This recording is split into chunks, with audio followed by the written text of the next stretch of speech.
Hello and welcome to Point Taken, the Cedar Point podcast. My name is Kate and I am your host, a lifelong Cedar Point local. I'm really excited to dive into the topic of today, just like I am any other day. But today we are going to be talking about the worst ride at Cedar Point. Now, I'm sure that you probably already have some theories about what I'm going to talk about. If you've listened to my last few podcasts, you probably have a guess, but I don't think that you'll get it right. Let me know if you get it right because I'm really, really curious. The story about the worst ride at Cedar Point actually takes us back to 1975 to Walt Disney World with the grand opening of Space Mountain. Now, if you've been to the Disney parks and have rode Space Mountain, you'll know that it is a very well-themed ride. It's themed about riding in a rocket up to space, and the ride experience really takes you up to the top of the mountain and gravity pulls you down. It's really dark. It feels like it's going really, really fast, and it's a really good experience. And Disney's focus is currently, will be, and has always been around theming to the point where we've really seen the theming evolve over the years. The greatest example of that is currently with the building and opening of Epic Universe. Epic Universe is opening here in the next couple of weeks, and we've been seeing a really good preview of what we have to come with all of the different lands. And Epic Universe's entire theming is based on portals. There are several different portals that lead to different lands, such as the Monsters universe featuring Frankenstein and Werewolf. We have Isle of Berk from How to Train Your Dragon. We have the Ministry of Magic for Harry Potter. We have Celestial Park. Lots of really amazing parts where you walk through the portal and you are quite literally transported into an entirely new world. And these parks with their theming really go towards immersion. They want you to be in a bubble. The beginning of that evolution in particular with the portals and the IPs and the themed lands really go back to 2010 when Universal Orlando opened up Harry Potter World. But even before that, Disney and Universal were doing themed rides again in 1975 with the opening of Space Mountain. Now, what does that have to do with Cedar Point? The major competing theme parks at the time were Disney Resorts, Universal Studios, Kings Island, and Six Flags. In the early 1950s, Cedar Point risked being shut down and being turned into a housing development. And so when the public fought back and they decided that they were going to keep the park open and add more to it, tons of new rides were added in the 50s and 60s. And a lot of these rides were just trying to figure out what Cedar Point's identity was. But specifically, what's important about this time period is Cedar Point trying to narrow down, are we an amusement park or are we a theme park? And that kind of brings us to Dick Kinzel. Now, Dick Kinzel became CEO around the 70s, and he believed firmly that Cedar Point should be an amusement park, not a theme park. Now, if you're more interested in hearing more about Dick Kinzel, the Coaster Wars, and basically why Cedar Point is what it is today, go back and listen to episode 3 about the Coaster Wars. This tells us about Cedar Point's legacy and why Cedar Point is the way that it is today. Dick Kinzel had a build and they will come mentality. The bigger, the better. And he really pushed the limits of what the public, theme park enthusiasts, and these massive companies thought was possible with amusement park rides. And so Cedar Point decided to experiment with theming, again, looking to find this identity pre-Coaster Wars, post-50s. And when it comes to theming and designing a ride, on one hand went really, really well, and the other was a disaster. Yes, we are talking about disaster transport. Now, before you scoff, before you click off, before you question my intelligence, hear me out. What do you know about disaster transport's history? Why would this be the choice? Why didn't I pick Cedar Creek Mine Ride, Top Thrill Dragster, Corkscrew, Valraven? Nah, I'm just kidding about the last one. But there are so many rides at Cedar Point that you can name in Cedar Point's history, and you're like, this is a problematic roller coaster. This is the worst ride in Cedar Point history. And now I'm not talking about a guest perspective, I'm talking about from the company perspective, and that's what makes the story of Disaster Transport so interesting. Disaster Transport started off as a roller coaster called Avalanche Run, and it opened in 1985. Avalanche Run was originally located on the beach about where the queue for Gatekeeper currently stands. It was a bobsled style roller coaster built by Intamin. Intamin ended up building 5 of these style roller coasters, and 2 of them are actually still in operation today. It was a 63-foot tall coaster with a 50-foot drop, and it ran at 40 miles an hour. And this became Cedar Point's 8th roller coaster in its opening year. Avalanche Run closed down in 1989, 3 seasons after it opened, even though it was popular with guests. There were a lot of issues on the back end with this coaster. First off, it missed opening day due to waiting on parts to arrive from Intamin, so already it was not off to a good start. Like I mentioned, Avalanche Run was located where Gatekeeper's queue is currently, so it was by the beach. Now, it was a bobsled style coaster, so it had a mix of regular track as well as track that kind of looked like a water slide, where the coaster was free to kind of go up the sides around turns and things like that.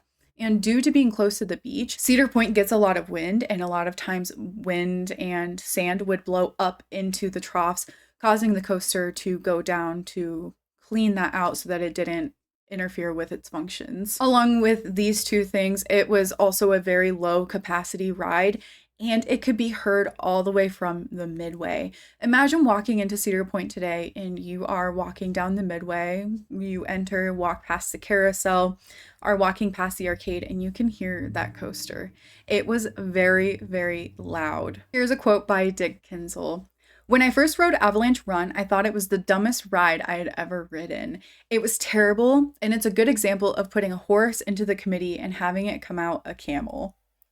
You can really feel Kinzel's distaste for this ride. Not only was the ride idea not ideal, especially for being on a beach that takes on a lot of wind and sand and all of those things, it just seemed like a ride that was doomed from the start. They considered it a junk ride, and they were desperate to save the coaster. In 1990, they had the idea to enclose the ride and promote it as a family experience. At the beginning of this episode, we talked about the influence of Space Mountain, and that's kind of the direction that they went. Space Mountain was geared as a family coaster. It was a thrill ride. It was an enclosed roller coaster. And so they went in that direction to create what we know as Disaster Transport. Another quote by Dick Kinzel goes, "I put a big box around a junk ride, and we ended up with a junk ride and a big box." Again, you can really feel the distaste in the quotes that he has when he talks about Disaster Transport in particular. He was always known for being professional and personal with the press. However, he was still honest. Growing up going to Cedar Point, Disaster Transport was a really big part of my childhood. I have very fond memories of this ride, and the visual aspect of it, the Space Needle, as well as Demon Drop being right at the front of the park. It was one of the first things that you were greeted with as you were walking out from your car to the front gates. It was just something as a kid that just got you really, really excited, especially when I was younger. When thinking back to why I love Disaster Transport, it was really simple. And again, remember, I was a kid. It was air conditioned. I really enjoyed the theming, and there was no other ride at the park that was like it. And like I've mentioned before, and you probably are aware of this as well, summers in Ohio get very hot. And so to be able to step away from the heat of the day and get in some air conditioning and still have the opportunity to ride something was really, really nice. It was really refreshing. And looking back, the things that I didn't like about the ride really ended up being its downfall. Before we talk about the downfall of Disaster Transport, I want to take a quick second to thank you so much for listening to this podcast and taking time out of your busy day to listen to what I have to say about roller coasters. In the description and show notes, you'll find resources that I used to create this episode. You'll also find a link to this book. I've talked about this book before in my Coaster Wars episode. This is Dick Kinzel, Roller Coaster King of Cedar Point Amusement Park. This book, I know that there's a really gross glare from my lights, but this book is a really good resource if you are a coaster nerd, if you're an enthusiast, and you really enjoy the behind the scenes of coasters, this book is for you. And you can get your very own copy down in the description below from my Amazon storefront. At the time of recording this podcast, Cedar Point opens this weekend for the 2025 season. I'm really looking forward to getting into the park because you're going to be seeing a lot more content from me just in general.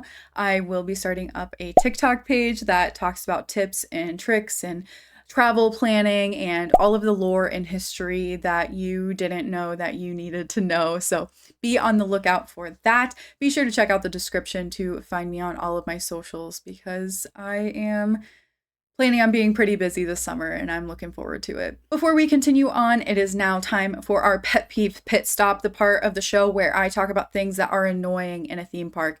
Things that you make sure not to do so that you're not the annoying theme park guest. Today's pet peeve pit stop is when people get water cups from the associates working at the Coca-Cola Freestyle machine and fill them up with pop anyway. It is really frustrating to me because number one, I'm a rule follower, and number two, you just look silly. You look dumb. And also you're stealing and you're being blatant about it. That just absolutely blows my mind. I am a type A, I am a perfectionist, I am someone, again, who likes to follow the rules. And you get these clear 6 to 8 ounce cups. They really cannot be bigger than this when you get them. And that might even be too generous. It's again 6 to 8 ounces, if that. The water cups are so that you can get water.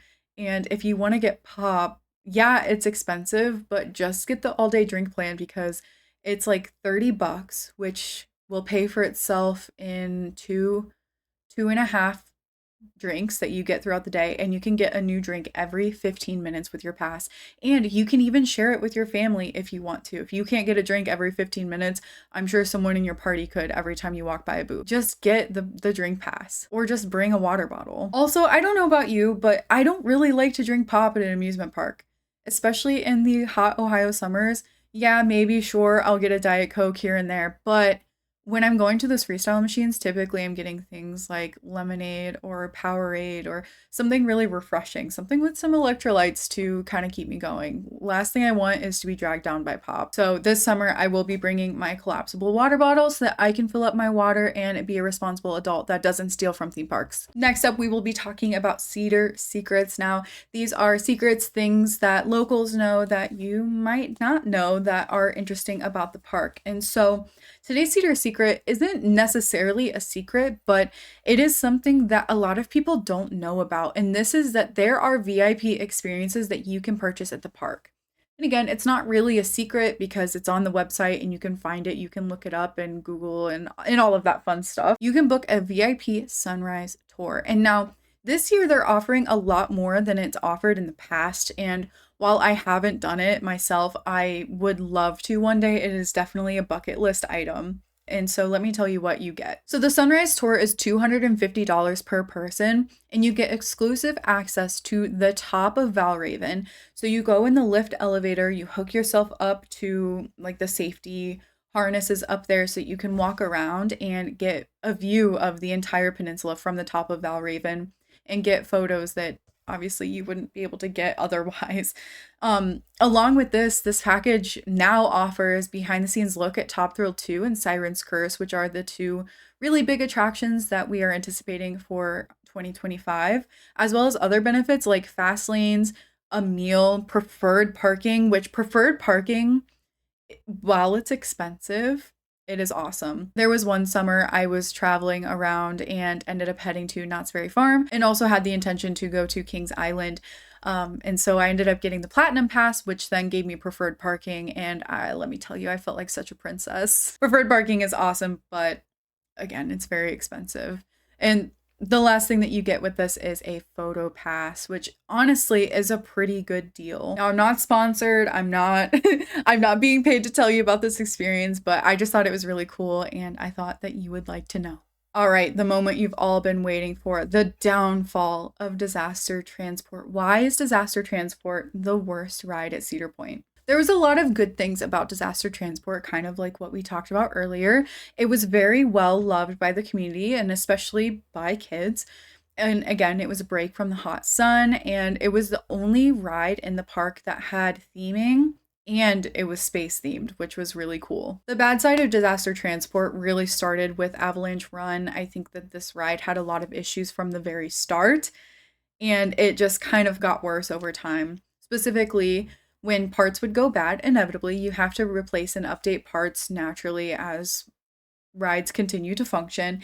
And it would take a really long time for parts to come in for these rides, as well as for any repairs to take place. And remember, for Intamin, there was only 5 of these coasters that were produced. It's not like there's like 40 or 50 B&M Giga coasters or what. I don't know. I just threw out a number. I don't know how many there actually are, but there was only 5. And so it took a long time to get parts in when something needed repaired or replaced entirely. And very quickly, this ride was considered to be outdated. And honestly, the ride didn't fit the vision for the park long term. That's why we don't see any rides that have such extensive theming to it, and we don't have any indoor rides. Something else that I forgot about until I went back to do research for this episode. Disaster Transport, while it was a coaster that was an indoor roller coaster, it had to be closed down during the rain. And the reason for this is because the way that the ride was enclosed, there was a lot of spaces where water would get in and water would fall down on the track. And like I said, the track, a lot of it was for bobsled, a bobsled coaster, and it being kind of like a water slide park would pool water on it. You can't run it because it's dangerous, and you'd have to wait for not only the rain to stop entirely, but also to get the water out from the troughs, as well as to run the coaster a few times to make sure that it was fully dry and ready for guests. And so this caused for a lot of downtime. And remember at the beginning of the episode when I talked about how loud the ride was, being able to hear the ride from the midway, from the beach, is really crazy. And now take that ride and enclose it in a box. If you go back and watch any ride POVs of disaster transport, you will hear the wheels, you will hear the tires, you will hear how loud that coaster is. And it was just magnified when it was inside. And now I didn't get to ride Avalanche Run when it was Avalanche Run, but I rode disaster transport so many times as a kid, and I remember it being loud. Along with that, there were a lot of issues with the ride where the concept of the story was completely lost. They weren't fully in on the theming, and you could tell because a lot of the story was not there or just downright confusing. Like, for example, you were in space, but it didn't really look like space, but there were black lights, but also it was dark, so you couldn't really see anything on the inside. And then on top of that, you finish the ride, and the ride operator is waving and says, "Welcome to Alaska." Now that's really confusing, especially as a kid. I remember asking my mom, I was like, how are we in Alaska? I just didn't understand. I was very confused as a child, and honestly, I think my mom was also confused. After Dick Kinzel stepped down from being the CEO and president of Cedar Point, someone new stepped in, Mr. Ouimet, and he had 17 years of experience at the Walt Disney Company before coming to Cedar Point. He was president of the Disney Cruise Line as well as the Disneyland Resort over in Anaheim, California. 2012 ended up being Disaster Transport's very last operating year, and honestly today people look back so fondly on this ride as one of their all-time favorites. Disaster Transport and the Space Needle ended up being demolished, and they basically blew up the rides, made sure that they would fall towards the beach, and ended up cleaning it up to make space for what was to come next. And in place of those 2 rides, those 2 attractions, we got Gatekeeper. It was a B&M flying coaster, and it completely changed the entire appearance of the front gates for Cedar Point. And honestly, for the better. It builds so much hype. It's really fun to watch the coaster go back and forth as you're waiting in line to scan your ticket.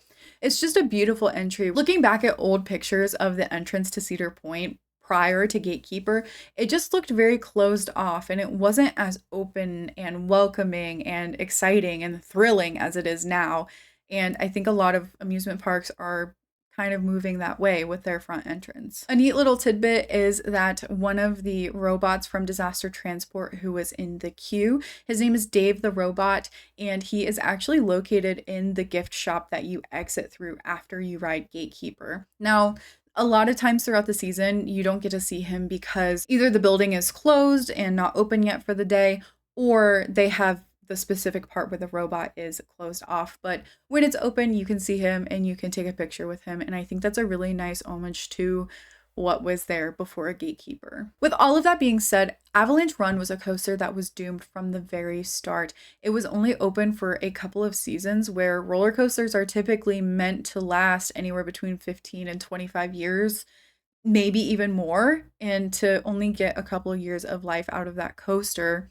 And again, to build an open style slide like track right off of the beach, having a low capacity, extremely loud layout. And again, the lifespan was just really short. There were a lot of issues with the ride. And although Avalanche Run and Disaster Transport caused a lot of heartache for Cedar Point, the locals and lifelong fans really loved Disaster Transport. Their attempt to salvage a dead ride provided lots of fond memories for families. And although theming really wasn't the move for Cedar Point at the time and moving forward, the perception of the guests saved the ride experience, and it gave it so much more life than it had before. And while I don't personally believe that Disaster Transport was the worst ride at Cedar Point, Dick Kinzel does. And it's really interesting to me to see what Cedar Point looks like from the lens of an executive versus a lifelong local. And like I said, I loved Disaster Transport. I didn't like that it hurt my ears, but I loved the air conditioning. I loved the experience, and I thought it was a fun ride overall. I'm really interested to hear what your opinions are on Disaster Transport. Were you someone that rode Disaster Transport or even Avalanche Run? And what did you think of it? I'm really interested to hear. Make sure to leave a comment and tell me about it, because I will be reading and responding to every single one of the comments on this episode. Our next episode will be the conclusion of season 1 of Point Taken, Cedar Point podcast. So make sure that you stay tuned, because we will be talking about incidents at Cedar Point, ride closures that affected the park and the coaster industry as a whole. Please don't forget to take a second to like, follow, subscribe, rate me 5 stars, and go ahead and drop a follow to my social media. I also stream weekly and regularly on Twitch, and once Cedar Point opens for the 2025 season, I will be live streaming from the park, and honestly, probably filming podcasts from the park, and I would hate for you to miss out on that. Links to the resources that I use are in the description and the show notes, as well as links to all of my social medias. Don't forget to grab yourself a copy of Dick Kinzel's book using my Amazon storefront. And again, thank you so much for watching Point Taken, the Cedar Point podcast.